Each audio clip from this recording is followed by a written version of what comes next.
कारण हमने अहंकार को अपने पास बैठा लिया है, मान को अपने पास बैठा लिया है, क्रोध को अपने पास बैठा लिया है। इसलिए जब तीन तुम्हारे पास बैठ जाते हैं तो झूठ मायाचारी तुम्हारे साथ पहुंच जाती है। बिना झूठ के कोई बात नहीं करते हो, बिना मायाचारी की कोई बात नहीं करते हो। इस तरह से ये बताओ, तुम दूसरों को लिए ये ऐसा करोगे तो ये तो स्वयं पर बोझ जाएगा, किसी पर नहीं जाएगा, ये स्वयं पर बोझ जाएगा। तो ज्ञानियों, बुद्धिजीवों, विद्वानों, अपने स्वयं को सोचो कि हम किस पथ पर चलने वाले ज्ञानी हैं, किनको हम नमन करते हैं, हम किस रास्ते पर हम चलते हैं। हमें इस मायाचारी, इस माया से मतलब क्या है?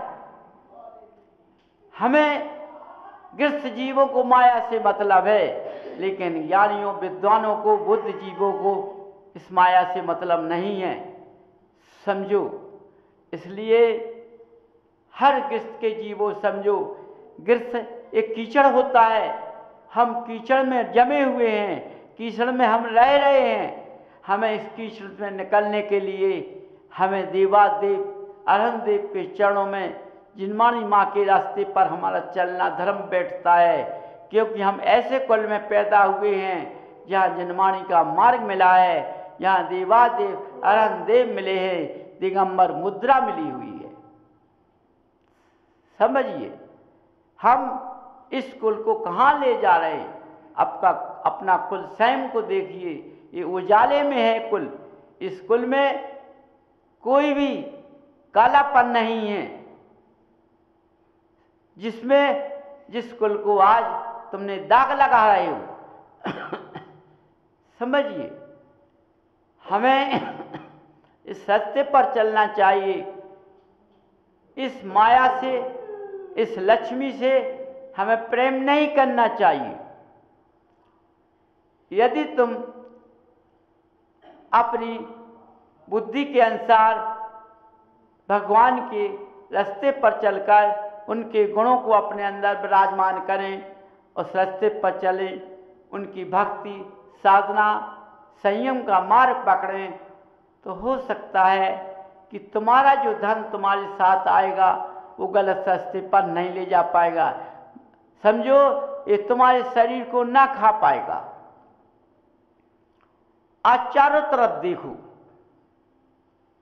क्या नगाड़े बज रहे हैं, स्वयं अपने नेत्रों से देखो। बताओ, कितने मकान बनाकर तैयार कर रहे हो, कितने मकान तैयार कर रहे हो, किस भवन में सोना है। तुम सोचो, राजाओं ने कैसे कैसे किले बनवाए हुए हैं, कैसे कैसे भवन बनाए हैं, वो आज वो भवन सूने पड़े हुए हैं, वो भवन देखने को नहीं मिल रहे हैं। समझिए, ये भवन मिट जाते हैं, ये बने नहीं रहेंगे, कुछ समय के बाद ये भी चले जाते हैं। तो बंधुओं, कितना भी भवन बनवाओ, लेकिन अपना भवन इतना सजाओ, इतना सजाओ। भवन तुम्हारा क्या है? स्वयं पुद्गल की काया।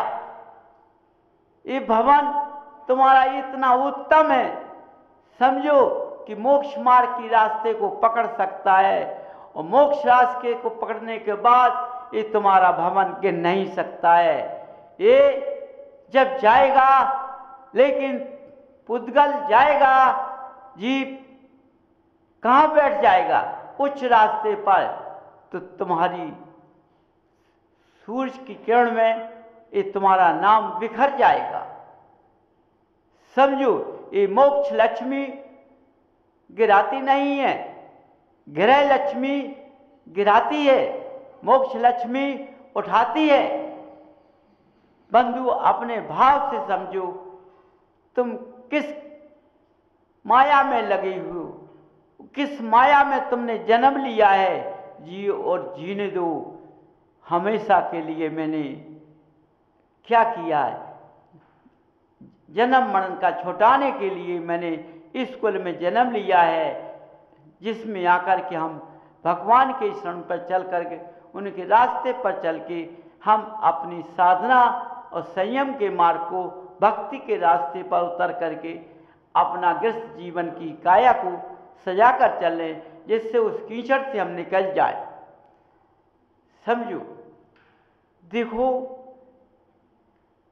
समझो, ये काया आज कितनी अच्छी है, और जब असंयम के रास्ते पर हम चलेंगे तो ये काया में कितनी बीमारियां पैदा हो रही हैं, कितनी बीमारियां पैदा हो जाएंगी। तो ये सेम काया कितनी सुंदर लगती थी, जब तुम इस शरीर के अंदर कितनी बीमारियां पैदा हो जाएंगी तो ये शरीर तुम्हारा कितना सुंदर लगेगा। स्वयं सोचो अपने अंदर से। तो बंधुओं, देखो, अपनी काया को संभालो कि कितनी सुंदर लगती है, और अंत तक ये सुंदर लगती जाए। हम ऐसे रास्ते को पकड़ेंगे। समझो, देखो, जब हम बीमार पड़ते हैं तो कोई सहारा नहीं देता है, कोई सहारा नहीं देता है। एक गिलास पानी देने में घर की पत्नी को कष्ट होता है। 2-4 बार एक गिलास पानी दे देगी। जब ज़्यादा समय पर तुमने अपनी चारपाई को पकड़ लिया, बीमार की अवस्था पर चले गए, तो वही पत्नी एक गिलास पानी में तुम्हें फुसकारने लगेगी। सोचो, मैं अपनी आंखों से क्या देखता था कि आज हमारा पति पत्नी का जोड़ा कैसा है, और जब मैं सैया पर लेट गया, आज मेरी पति पत्नी का जोड़ा बिखर रहा है। सोचो, जिस बच्चे को कितनी कमाई धरते हैं, जब आपत्ति आती है, जब शरीर दुर्गंध के रास्ते पर हो जाता है, तो ये बच्चा भी तुमको दूर करने लगता है, तुम्हारी सेवा से दूर हो जाता है। ये तुम्हारे पास नहीं रहता है, दूर दूर से तुम्हारी गलतियां देख देख करके बात करता है। कितना शरीर के चेहरे को बनाता है, कितना झुंझालता है। समझो, तुम्हारी औलाद तुम्हें स्वयं पास नहीं करती है।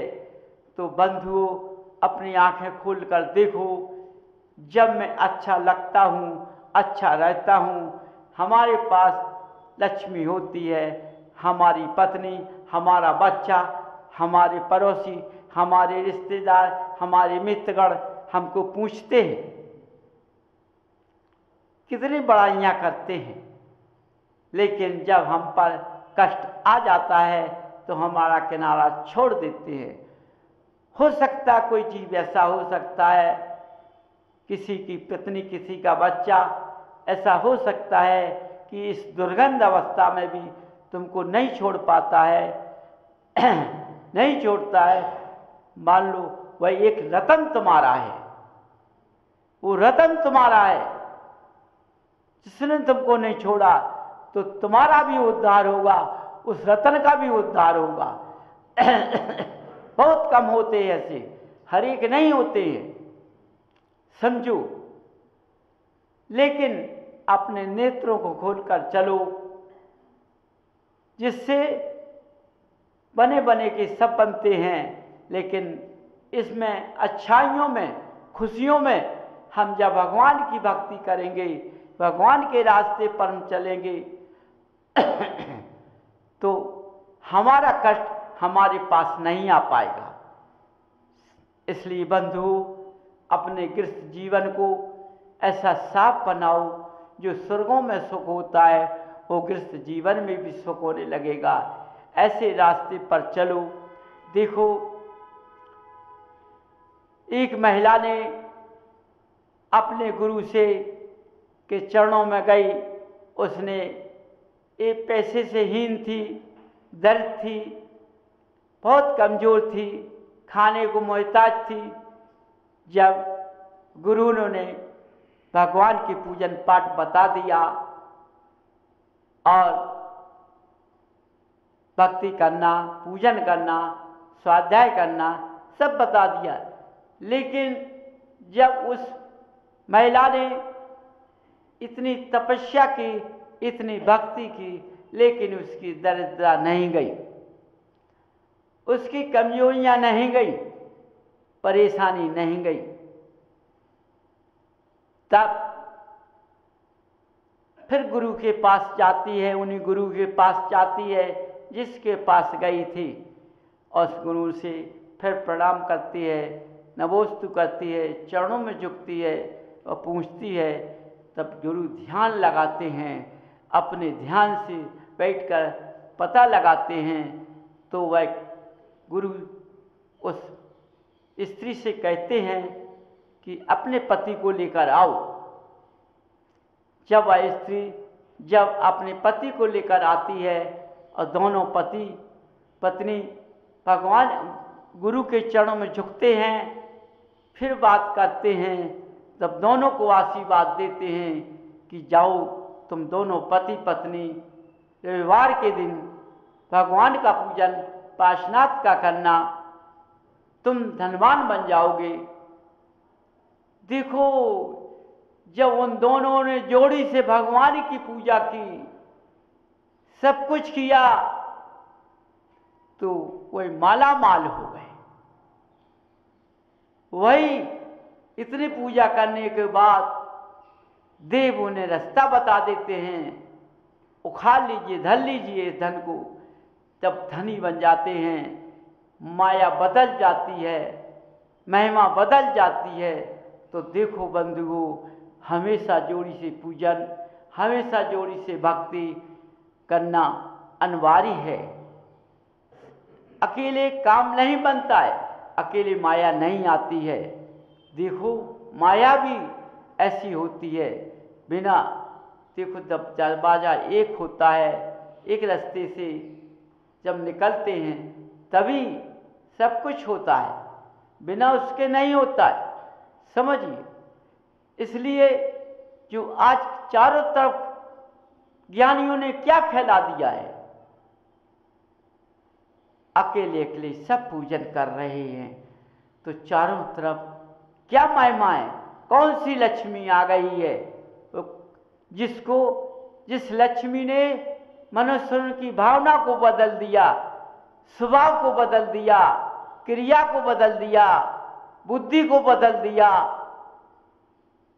समझो, आज कोई रास्ते पर नहीं है।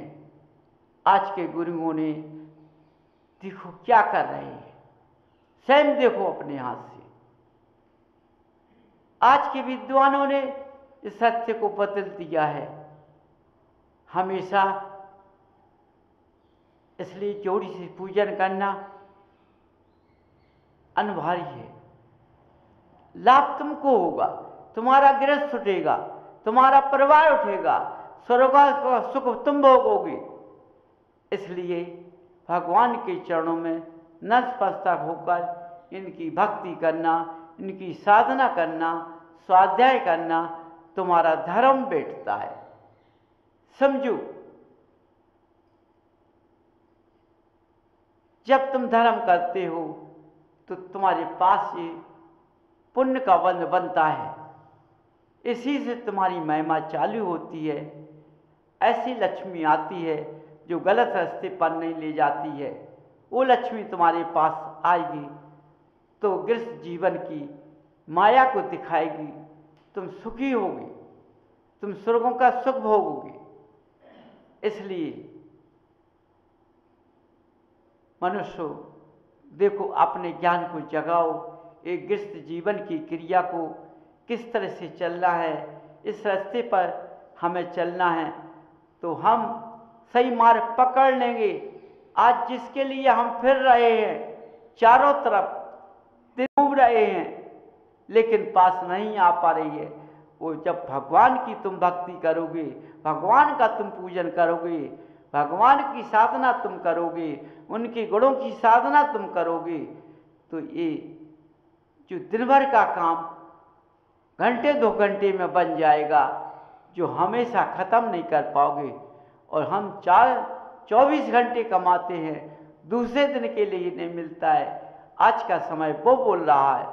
इसलिए हर जीव भगवान की भक्ति में, भगवान की साधना में, भगवान के पूजन में प्रातः काल से उठ कर के पहले अपना 2 घंटे, 3 घंटे, 1 घंटे तक समय अपना चरणों में दे। इसके बाद अपना जीवन गृहस्थ जीवन में निकाले। समझो वो गृहस्थ जीवन इच्छा अच्छा निकलेगा, इतना अच्छा निकलेगा, ये तुम्हारा पुद्गल इतना सुंदर बनेगा, इतना सुंदर बनेगा, स्वयं झांकते रहोगे। इसलिए कोई बीमारी इस पुद्गल के अंदर नहीं होगी। इसलिए भगवान की भक्ति, भगवान की साधना, भगवान का पूजन ये तुमको करना अनिवार्य है। इसलिए क्योंकि मैंने किस कुल में जन्म लिया उस कुल का ध्यान करो, तभी तो महावीर की संतान कहलाओगे, नहीं तो महावीर की संतान नहीं कहलाओगे। इसलिए मनुष्य देखो बंधु, अपने ज्ञान की बुद्धि को जगाओ, जो आपकी बुद्धि कुंद है उसको जगाओ, जिससे तुम्हारे अंदर बुद्धि का प्रकाश का पुर्ला खुल जाए, हम इस सस्ती पे आ जाए तो धर्म की महिमा का पता पड़ जाएगा। स्वयं तुम झलक जाओगे तो तुम्हें भगवान की याद हमेशा आएगी। तो ये तुम्हारा पुद्गल जीव का जो नाता चल रहा है ये बड़ा इनका भविष्य अच्छा होगा। अच्छे रास्ते पर ये जीव जाएगा, अच्छे रास्ते पर ये पुद्गल जाएगा, तभी वर्णन होता है।